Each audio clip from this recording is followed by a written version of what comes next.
दोस्तों, हमारा तिरंगा हमारी जान है, हमारे भारत की पहचान है। हम सभी अपने राष्ट्रीय ध्वज का सम्मान करते हैं। तो आज इस वीडियो में हम अपने प्यारे तिरंगे झंडे के बारे में से 5 फैक्ट बताने जा रहे हैं जो आपने कभी नहीं सुने होंगे। तो आइए शुरू करते हैं इस शानदार वीडियो को।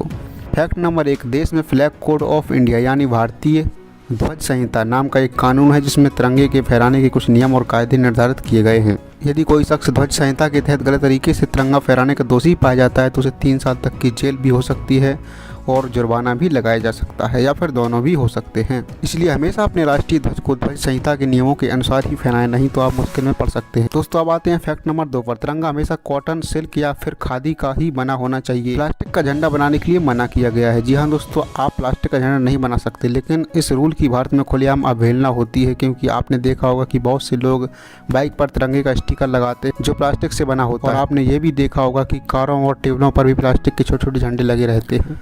अब आते हैं फैक्ट नंबर 3 पर। भारतीय ध्वज संहिता के अनुसार एक रूल ये भी है कि किसी भी स्थिति में फटे या फिर क्षतिग्रस्त झंडे को नहीं फहराया जा सकता।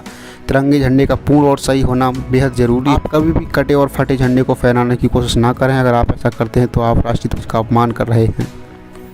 अब देखते हैं दोस्तों फैक्ट नंबर 4। तिरंगे का निर्माण हमेशा रेक्टेंगल यानी आयताकार शेप में ही होगा। अनुपात 3 और 2 ही होना चाहिए। जी हाँ दोस्तों, आप कितना भी बड़ा झंडा बना सकते हैं लेकिन उसका रेशियो 3:2 ही होना चाहिए। 3:2 का मतलब है कि झंडे की लंबाई 3 होगी और चौड़ाई 2 होगी। आइए अब देखते हैं फैक्ट नंबर 5 जो इस वीडियो का अंतिम फैक्ट है। फैक्ट नंबर 5, झंडे पर कुछ भी बनाना या फिर लिखना गैर कानूनी है। जी हाँ दोस्तों, झंडे पर किसी भी प्रकार का चित्र बनाना या फिर कुछ लिखना गैर कानूनी। अगर आप ऐसा करते हैं तो इसे तिरंगे का अपमान समझा जाएगा। तो ये थे हमारे राष्ट्रीय ध्वज से जुड़े कुछ रोचक तथ्य। हर नागरिक को तिरंगे से जुड़े रूल पता होने चाहिए और रूल्स को मानना भी चाहिए। इससे हम अपने राष्ट्रीय ध्वज के अपमान से बच सकते हैं। अगर वीडियो इन्फॉर्मेटिव लगी हो तो लाइक और शेयर करें और चैनल को सब्सक्राइब करें। धन्यवाद।